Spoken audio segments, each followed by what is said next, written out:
Bienvenue à tous, avec moi se trouve un Motorola Edge 7D Fusion. Et aujourd'hui, je vais vous montrer comment activer et configurer le mode « Ne pas déranger ».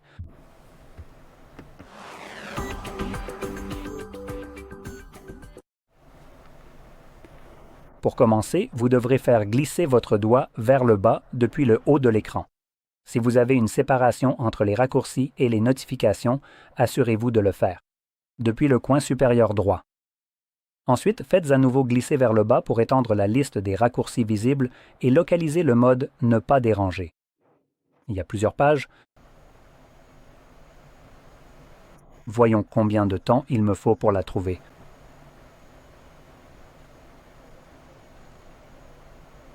Oui, ici, c'est un peu caché. C'est sous « Mode » et vous pouvez le voir en cliquant sur la flèche « Mode ne pas déranger ». Je vais vérifier rapidement et vous pouvez aussi le faire. Si ce raccourci manque, vous pouvez l'ajouter en cliquant sur ce crayon, puis faites défiler vers le bas. Là où il y a « Maintenir et faire glisser pour ajouter des tuiles », tout ce qui se trouve en dessous ici, ce sont des raccourcis que je peux ajouter à la liste d'origine. Maintenant ici, je regarde juste s'il existe un mode « Ne pas déranger » séparé, mais il semble qu'il n'y en ait pas. Pour ajouter n'importe quel type de raccourci, il suffit de le maintenir. Ensuite, vous pouvez le faire glisser, le déplacer au-dessus de ce texte et quand vous le relâchez, il reste dans cette liste. Ainsi, vous pouvez le retrouver sur l'une des pages.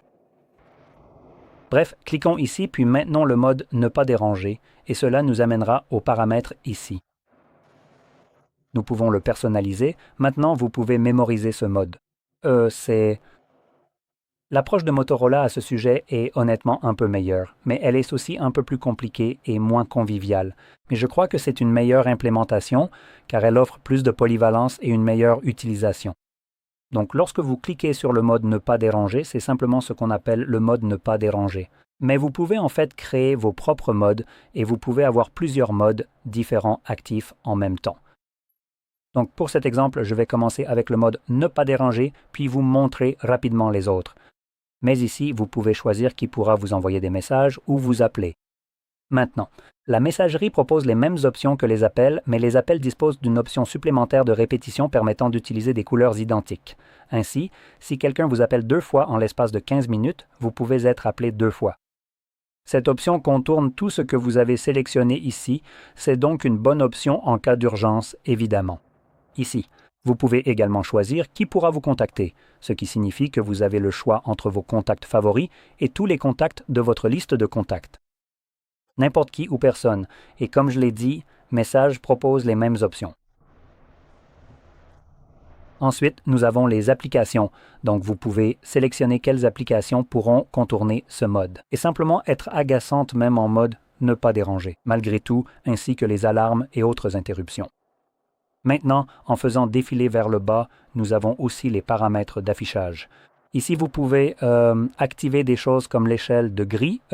On peut aussi garder l'écran sombre. Je vais en fait l'activer juste pour voir ce que ça signifie. Je pense que ça veut dire le mode sombre.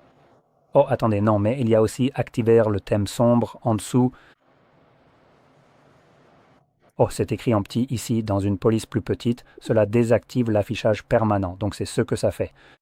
Donc nous avons le mode sombre, nous avons l'affichage permanent en niveau de gris, donc tout devient essentiellement monochrome, et des options d'affichage pour filtrer les notifications, donc vous pouvez personnaliser cela selon vos préférences. Et la dernière chose, c'est la durée pour les réglages rapides. C'est une option que j'aime personnellement beaucoup, qui vous permet de choisir ce qui se passe lorsque vous appuyez sur le bouton lui-même. Par défaut, cela fonctionnera indéfiniment en arrière-plan, mais vous pouvez choisir d'autres options, comme, par exemple, une durée spécifique. Donc vous pouvez augmenter la durée. Une fois que vous confirmez cela et sélectionnez OK, c'est la durée pendant laquelle cela fonctionnera à chaque fois que vous l'activez manuellement. Maintenant, encore une fois, vous pouvez aussi l'éteindre avant que le minuteur ne se termine, donc vous n'êtes pas obligé de le laisser fonctionner exactement pendant 4 heures, ni plus ni moins. Vous pouvez l'éteindre à tout moment.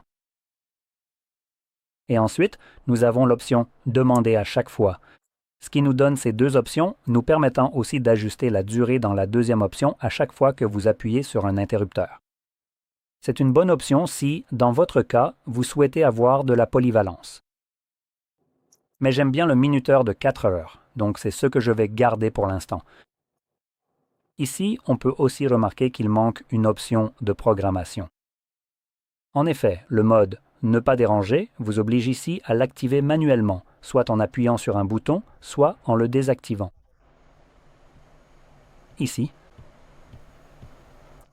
Donc, comme je l'ai dit, c'est une façon de faire, mais on peut aussi faire autrement. Passons maintenant aux paramètres, et ici vous pouvez voir que nous avons deux modes, le mode « Ne pas déranger » et le mode « Heure du coucher ». Mais nous pouvons créer nos propres modes. Donc, ce que nous allons faire, c'est le numéro 1. Vous pouvez en créer un pour la conduite si vous le souhaitez. Celui-ci sera automatiquement activé lorsque l'appareil E détectera que vous êtes en mouvement dans une voiture. Donc, il prend en compte plusieurs facteurs, comme la vitesse. Il regarde aussi où vous conduisez sur la carte.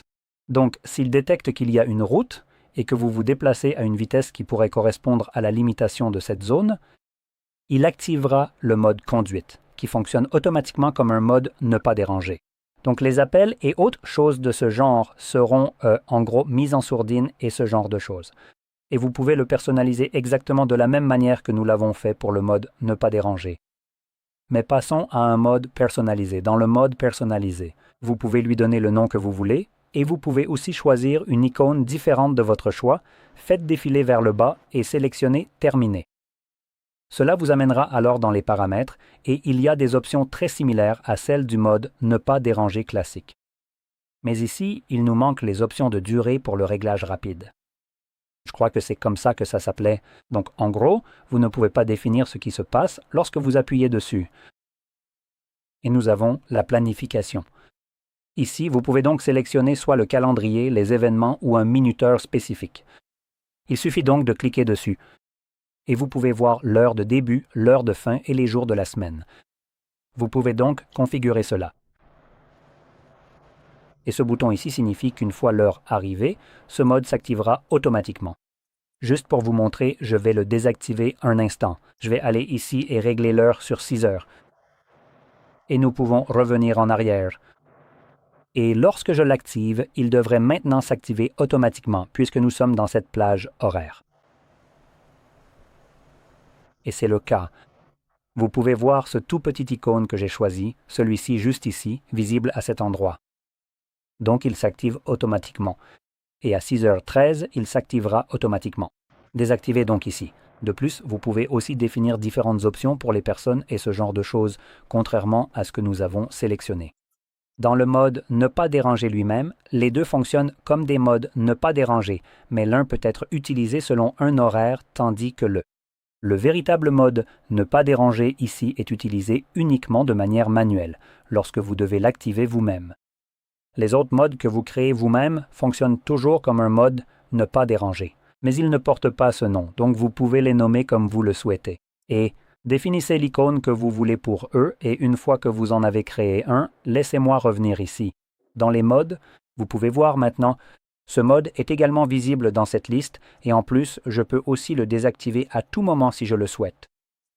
Tout comme avec le minuteur pour le mode « Ne pas déranger ». Quoi qu'il en soit, cela étant dit, j'espère que vous avez trouvé cela très utile et si c'est le cas, n'oubliez pas de liker, de vous abonner et merci d'avoir regardé.